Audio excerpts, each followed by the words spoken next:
I have a Jerry story. I come from Eastern Washington. Can you hear him? I come from Eastern Washington. Hi, Seattle. And I live up in Northport, 20 miles from the Canadian border. So I drive frequently back and forth.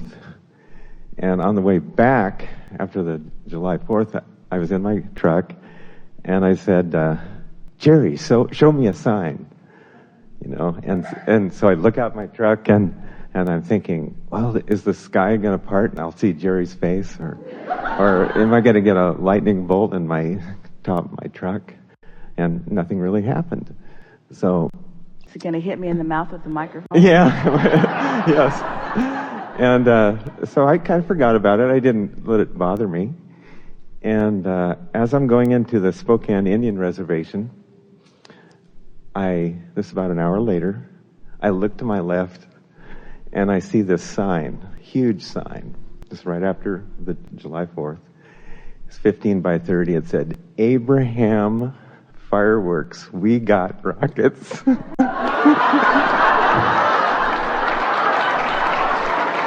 And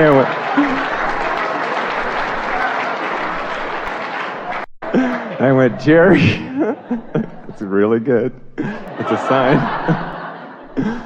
It's interesting, isn't it, how easy it is for humans to pass those things off as coincidences or as happenstance. But because of the setup, because of the question that you would ask, because of the intensity that you were about when something like that occurs, there's no question in your mind that you have rendezvoused with something meaningful.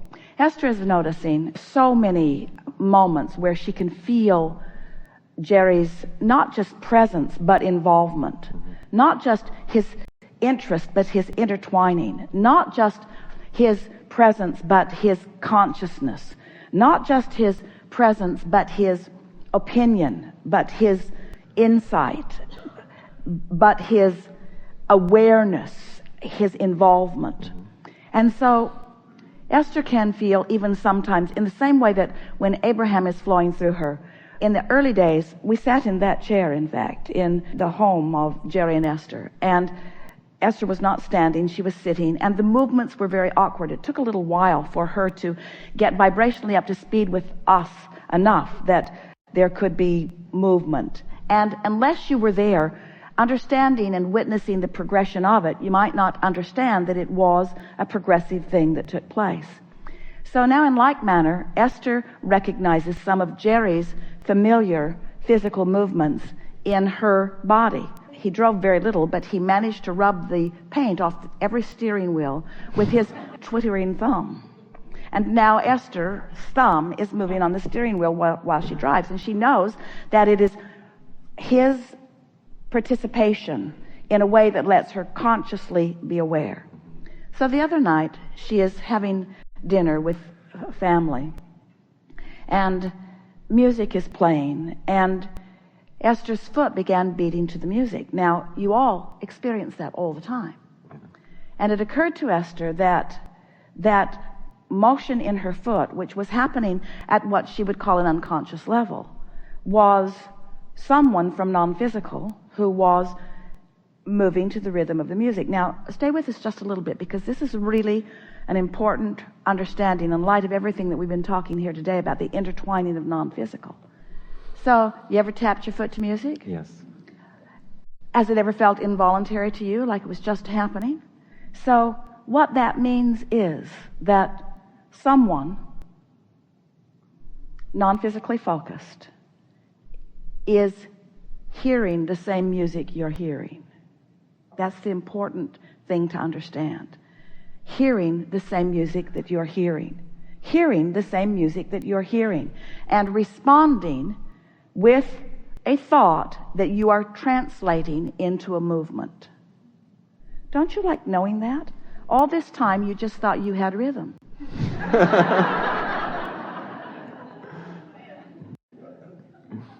We really want you to begin to understand that the continuity of lifetime to lifetime to lifetime, most humans think, well, I'm here and I'm alive and new ones are being born and old ones are leaving, and The majority of us are staying, but we are passing the baton of consciousness and understanding to one another in this physical format. And we say, while that is happening, and certainly you are handing on your beliefs and so forth, some helpful and some not so helpful, the true continuity of life is that there is never any death, and that there is never any loss of attention of what's going on here, because this is the leading edge where this non-physical consciousness is so enjoying its focus, you see.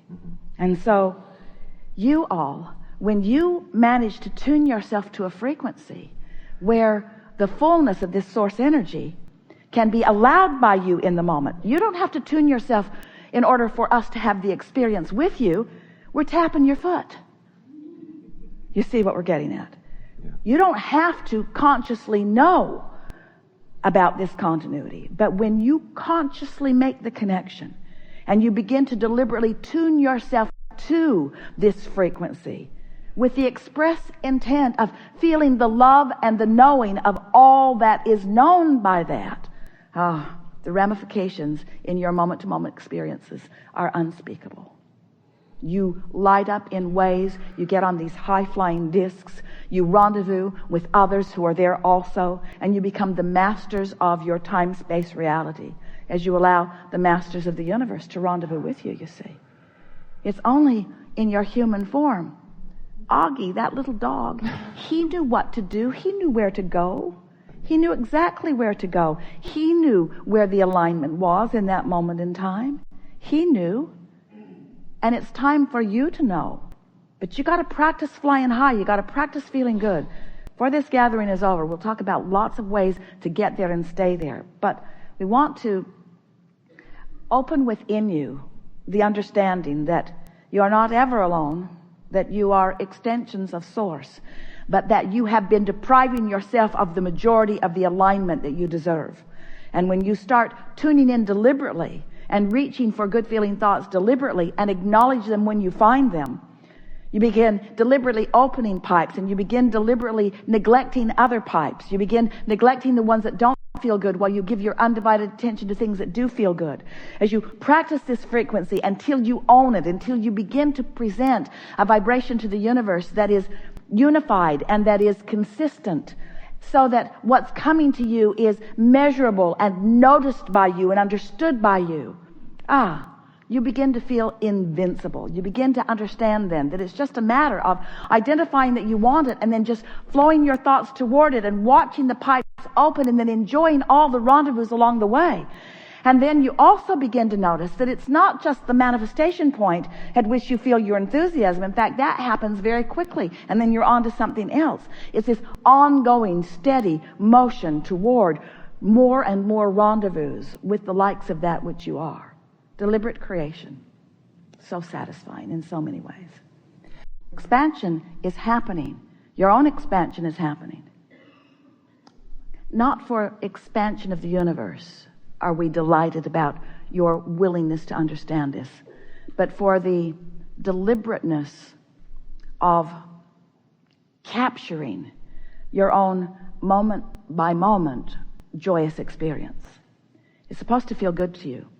You're supposed to vacillate between something that's really fun and something that's interesting, something that's fascinating, something that calls you. In other words, not one of you said, I'll go forth and I'll be the one who suffers. I'll go forth and I'll stir it up, and I will deliberately hold myself in vibrational resistance to my own expansion. And so I'll have a lot of struggle and a lot of pain and a lot of grief. And when others look at me, they'll feel better about their lives.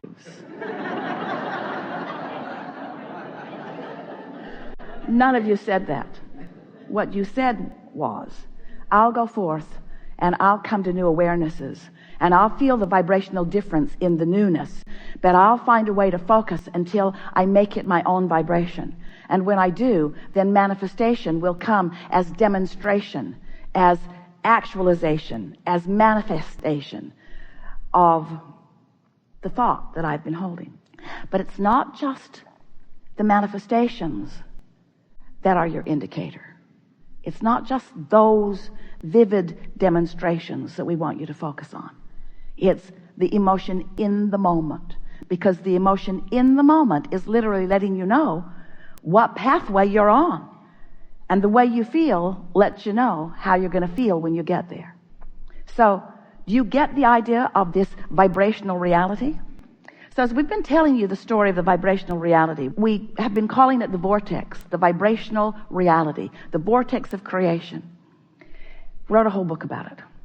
And we wanted to get your attention that as you expand, that we stand in your vortex, maintaining the frequency of what you've been asking for.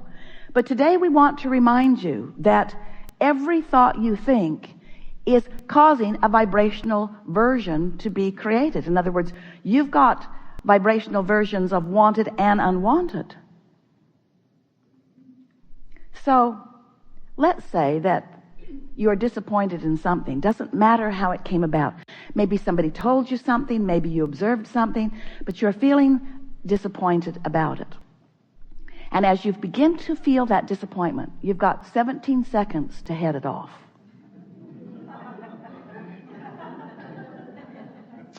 Esther said to a friend the other day, there's something I need to tell you and I've only got 17 seconds to do it in. So listen up.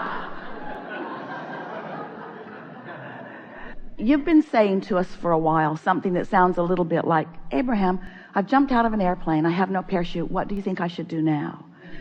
And we say, hang on, it'll be over in a little bit.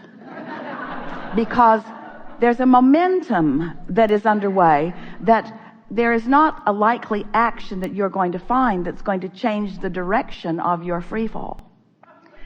So a similar thing happens when you get this thought momentum going. So let's say that you have this thought, and with this thought comes this feeling, but you're not queued up, you're not determined yet, you're not really wanting yet to maintain control of your thought. And so you just let the thought unfold. And as it does, you add more to it. Law of attraction actually adds more to it. You begin to remember other things like it. And now you're off and running. And now you've crossed the 68-second point, and so it seems logical to you that you should call someone and discuss this with them. And you know exactly who to call, don't you? You know who to call. So you call that person who lets you vent and who often has insightful, equal things to say in return. So now you've really got good momentum going on this unwanted thing. We just want to point out to you that that's what carving that pathway is. Been telling the story of some pipes in Texas that help a pond function. Some pipes draw water out into a filter, and then other pipes allow the water to go back in. It's the filtering process for this pond. The pond got all cloudy because some of the pipes were clogged. And we say they were clogged from neglect.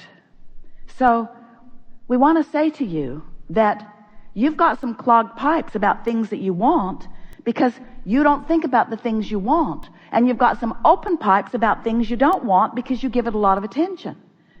So we're suggesting that you let the pipes that lead where you don't want to go just clog up from neglect while you open the pipes to things you do want with your thought. Don't you like the picture of that?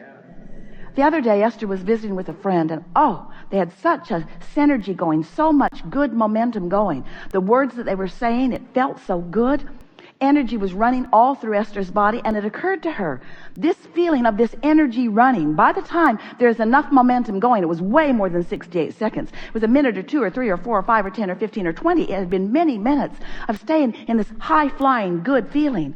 And it occurred to Esther, can you imagine what we are doing with those pipes? If it feels like this in our body, where's this energy going? It's going outward into the universe. It's opening pathways. It's opening pathways between where I stand and where I want to be. Pathways that law of attraction will cause rendezvous all day, every day.